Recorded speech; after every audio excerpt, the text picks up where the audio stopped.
Hi Jason, I'm going to introduce you to the new version of Dungeon Drop that I'm definitely excited to show you.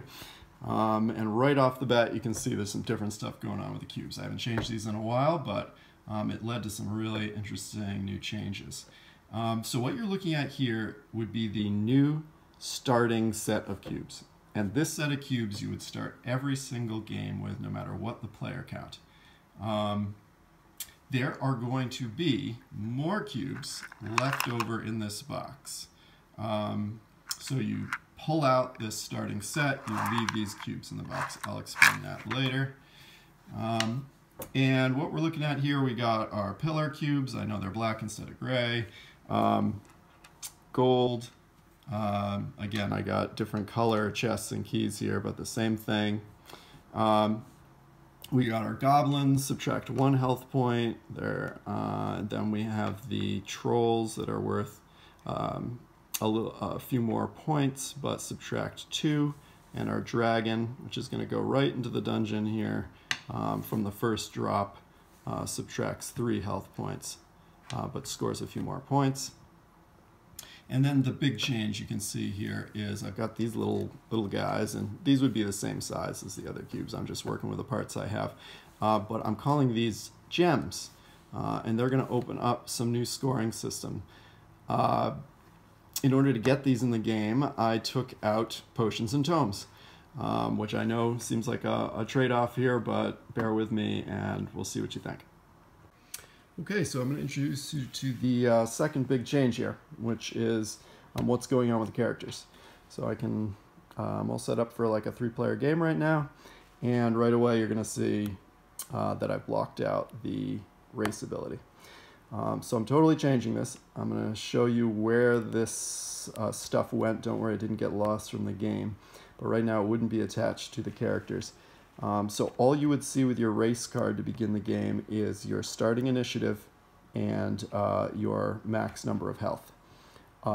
In this version, we're totally eliminating the sort of drop sickness, so this is no longer a limitation on how many cubes you can collect. It is only how much damage you can take from the monsters. All right, so that's all we're seeing here with the race card. And this is going to allow us to determine turn order. Because in this version, turn order can move around more. I think we would need some kind of way to sort of keep track of this. I'm just using dice right now. Lowest initiative, right? First, second, third, in terms of turn order, right? And then we've got our class. It's face down right now. I know there's a little drawback.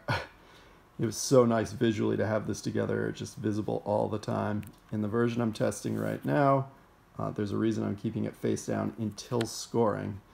During scoring, you would flip this over and we see this nice reveal. But what this is doing is I've replaced this ability with a priority system. This is something we talked about in one of our very first conversations, that something that could add to this game would be to have different characters, different players valuing different cubes at different amounts. And this does that. So what your class would now tell you is a scoring priority for the 3 different kinds of gems. All right, so here for the mage, the pink gems are worth 3, the blue cubes are worth 2, and the white cubes are worth 1. Whereas we can see for our stonekin over here, who's the warrior, really wants the white gems at 3, blue at 2, pink at 1. So they want these different gems at different amounts. All right, so I think that's it for the characters right now. This would be the start of the game, would look something like that. All right, last big part of this change is a new deck. You can see it's a pretty sizable one I made here. And this is replacing the quest deck. And what I'm replacing the quest deck with is a shop. All right, and at the start of the game, you would deal out a little shop. Right now I'm going with 3 cards. All right. And up here, you see the price. And really importantly, this is the price in gold that these cost. All right, and already you can probably see there's this is going to make the collection of gold a lot more interesting in the game. And this is where all those powers from our characters and some extra stuff went. So you can see now, you can now buy the Goblin Gauntlet that gives you the ability to flick a goblin on your turn. And these no longer require a potion to activate. The deal would be if you have one of these, right, that you can do this once on your turn. All right. This type is just going to score you more points. So costs 3, but scores you 5. Right, and this adjusts how much the gems are worth more. Your pink gems score +1. And all players would see that visibly, unlike your hidden class. But this is the new shop. Okay, so we've got our dungeon dropped, and I'm going to show you a quick demo of the changes to the gameplay here. So there are now 3 phases of a player's turn.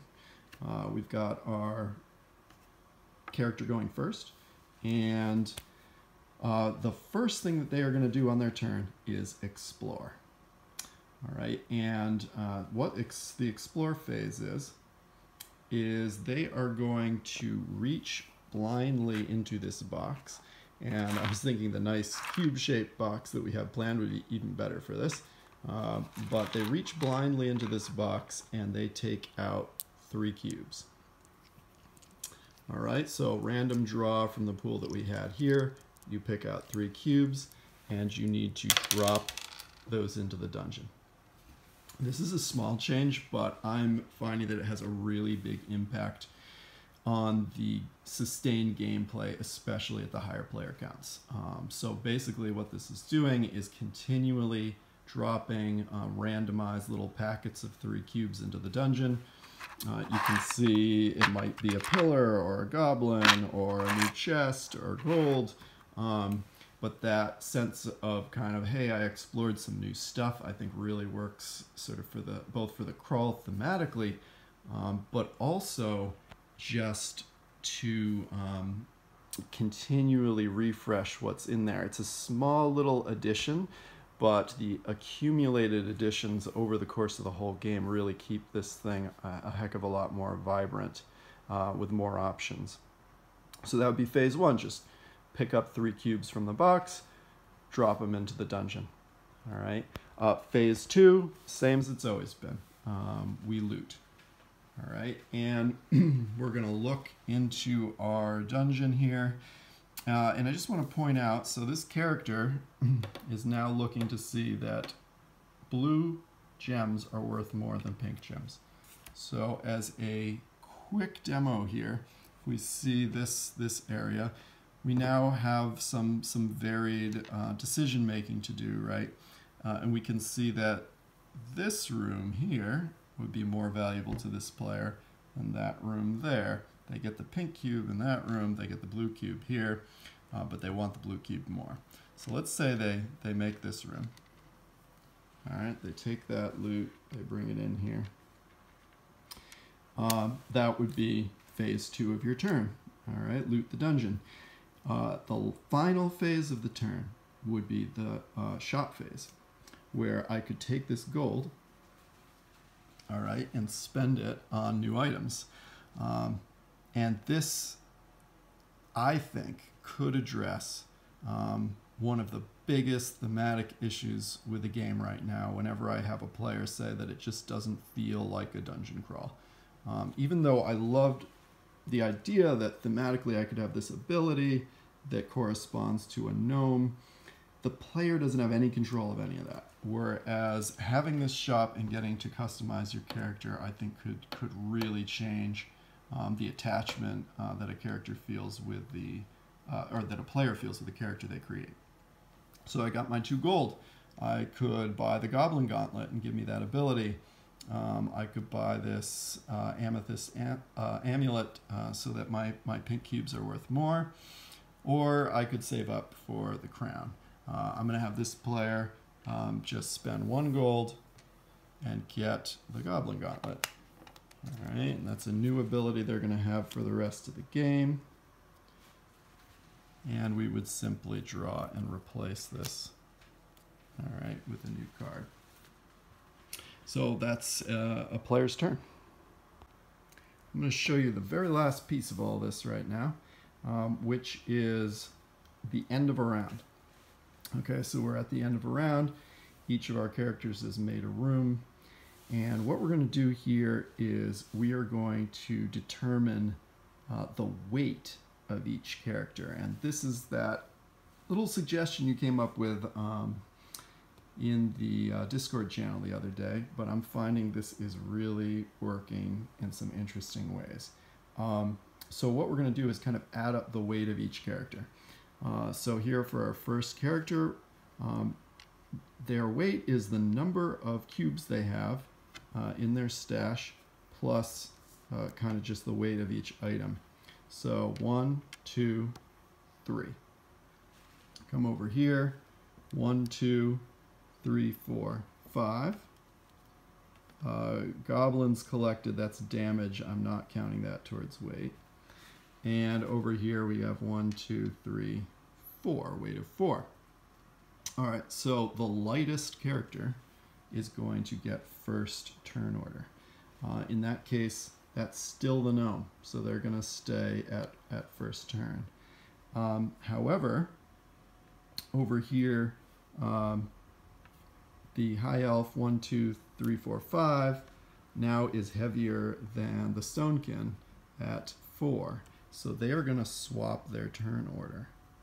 Right, and stonekin goes to 2, and high elf goes to 3. And this is really neat because it's both, I think, making a character not feel, a player feel not so locked into their turn order at the beginning of the game, that this can change, but also is just a natural balance. If someone makes a huge room and collects a whole bunch of stuff, they get bumped automatically to last turn order for the next round, which is so far kind of allowing that, seems to allow the elimination of that whole limitation to how many cubes you can pick up thing. So I think that's it. So then these characters will be ready for their next round.